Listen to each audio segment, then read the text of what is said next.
Hi everyone, welcome to part 4 of the Mega Update. I think this is part 4, I've lost count already. This is just going to be a short video because I'm just going to do the video games, because afterwards it's going to be like the home stretch with the movies, and I've got a fair few movies to show, so probably going to only be about 7 minutes I suppose, perhaps a little bit longer, perhaps a little bit less. So first one to show you is the only Xbox game that I've got for a while, and it was Aliens Colonial Marines. Now this one, when I first got it, I didn't really like it to start. I don't know why, but I stopped playing it for... I left it alone for about a month and went back to it. It was a rainy day sort of thing, so I thought I'd play it. And to be honest, I did actually start to enjoy it, and I sort of like played on it for the rest of the day and managed to finish the story. I was on it for absolutely ages, glued to it, so yeah, I did actually quite like it. I've not played like the online mode, I just did the campaign mode. Yeah, I thought it was pretty good. I think my favourite bit out of it was the bit that kept making me jump all the time, because I didn't know what to do. It was one of those levels where it sucks you in the deep end and you start panicking because you don't know where to go or what to do. And those that have played the game probably know what I'm on about, and it's running away from the Raven. So basically the Raven in this is a slightly bigger than normal xenomorph, or alien, or whatever you want to call them. And it's got like a half alien, half human skull sort of thing. So yeah, it's like a one-hit kill as well. You have no weapons, all you have to do is run away from it. And there's a bit... I don't want to spoil it, but I am going to, because it's the only way I can explain. I went into this room, and the only way to get out of it is through this little air vent, but I could never see the air vent because of how dark the room is. And the Raven came into the room, and I just did not know where to go. It just kept killing me, and it kept making me jump every time it turned around, and it was right there behind me. So yeah, that's why I liked it. It was my favourite level for that reason. So I really want to get Alien Isolation. I've heard that's really good, really jumpy, so I want to get that as well. Next is the PlayStation 3 games, and the first one I got was Dragon Ball Z Budokai Collection. This is the HD remaster of Budokai and Budokai 3, and to be honest, I only got it for Budokai 3 because I can remember getting Budokai 1 and I really didn't like it. So and Budokai 3 was one of my all-time favourite Dragon Ball Z games, so yeah, I got it for that really. I love Budokai 3. I used to play it all the time when I was younger. I can remember when I first got it, I was on it solidly. It was the only game I was playing for quite literally about, coming up to about a month. I'm not joking neither. I was on it nearly every day, come home from school straight on it, spent most of the weekend on it if I wasn't out with my mates, so yeah, it used to be one of my favourite games. Next is another rainy day one that I've just really, only just really finished. It's been out quite a while now, and it's Deadpool. I mean, I did get this, I've had this for a while now, Deadpool. So, like I said, it was a rainy day one. I'm not a massive fan of Deadpool's character anymore. When I first heard of him, I did really like him. I mean, who doesn't like a indestructible ninja? Well, I wouldn't say indestructible, an immortal ninja, so who doesn't like that? But then I don't know, it's just the character now. He's got a bit over the top and really annoying, so he's got a bit downhill in my books. And actually there was a book I was meant to show you, I don't know if I've shown it before, which I got. It was the graphic novel of Deadpool vs Carnage, so that was okay, but again I found Deadpool really annoying in that, so I don't know, it was just okay. But I am really looking forward to the Deadpool movie, really looking forward to it. Next is another HD remaster collection, and it's of Final Fantasy X and X-2.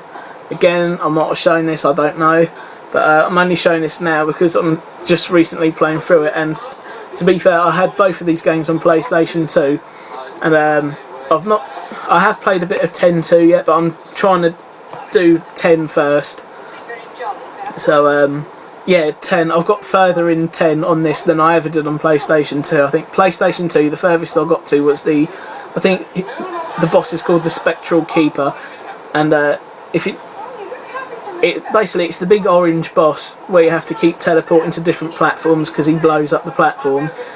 I could never beat him on PlayStation 2, but on this I've got right to Seymour on this. I think it's on this, the last Seymour boss in the big circle, so I've got on a fair bit further.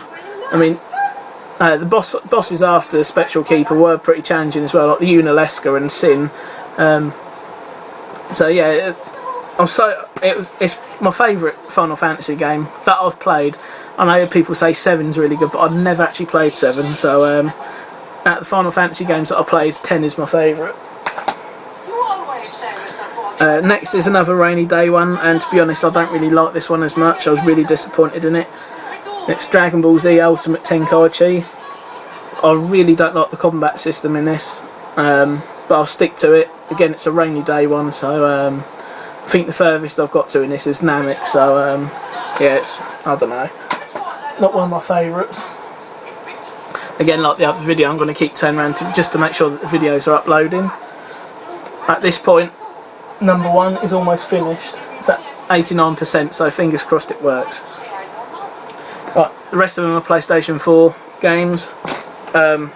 Again, I don't know what I've shown you, so forgive me if the ones I've already shown. The first one is Dragon Age Inquisition. Those of you who watch my videos know that I'm a massive fan of Dragon Age, so this was a no-brainer to get for me, and it is probably my favourite game out of the 3 games so far. Yeah, I just really liked it. I know that the new combat system takes a little getting used to compared to the others, but once you get used to it, it's fine. I mean, I just love this game. I really do. I've done most of it now, but I've put it to the side because I've been playing it like relentlessly since it came out. So I just love the fact that you can be a Canary now, because that's just really awesome. Next is one that I've already got for PlayStation 3, not Xbox 360, sorry. I re-got it for PlayStation 4, and it's Tomb Raider. Love this game.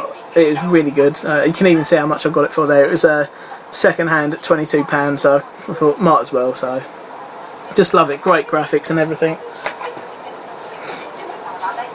Again, there's another one of my favourite games that I've been playing relentlessly since it came out. It's Dragon Ball Xenoverse. It's possibly my favourite Dragon Ball game ever. I mean, Budokai 3 comes as a close second, but this one just tops it for me. I like everything about this game. I like how you can choose what race you want to be, like human, Saiyan, Namekian, or even Frieza race. That's a brilliant choice, Frieza race. And you can even be a Margin as well, like Majin Buu. So brilliant. I love this game. Highly recommend it. Next is my all-time favourite PlayStation 4 game. I've completed it loads of times now. I just keep replaying it, and it's The Witcher Wild Hunt, or The Witcher 3 I should say. I just like it because of how long it takes you. It's such a long game, and just a great open world RPG. Great storyline. Just a great load of characters. I really enjoyed this one. So really impressed with it. Really impressed. Next is another one that I really enjoyed. It's Batman Arkham Knight. It's a great finale to the Arkham games. Sad. It's great and sad that they're stopping them now. It's a good thing because look, if you keep bleeding out the franchise, the games get worse and worse. But I am sad to see it finished now. But it was a great way to finish it. Great choice of villains. Great script to the story. Great music. I just really like it. In fact, I don't know if you've seen, but I've recently got a new tattoo of Slayer. I can't really show it properly because of where it's placed on my arm, but I'll have to stand up here. But yeah, I've got Slayer tattooed on my arm, and during it was a birthday present, so well, actually when I was getting it done, I was talking to the tattooist about because he was really into comic books as well, so I was talking about Arkham Knight, and he said how he really enjoyed it, what have you. So yeah, it's a little side story there, but it was just funny how I was just sitting there for however long it took for the tattoo to be done, just talking about comic books all the time. So and then lastly for this part of the video is The Last of Us Remastered. I may have shown this before, again I can't remember, but yeah, The Last of Us was a great game. Played it on PlayStation 3, I think it's PlayStation exclusive actually, I can't remember, but played it, loved it, so I got the remaster version, which I've yet to complete. Again, it's a rainy day one, because I've already completed the PlayStation 3 version. I'm in no rush to complete this one, so again, it's a rainy day. So that's the end of this part. Thanks for watching, and look out for the following parts, which will be the DVDs and all the good stuff. So see you all later, bye.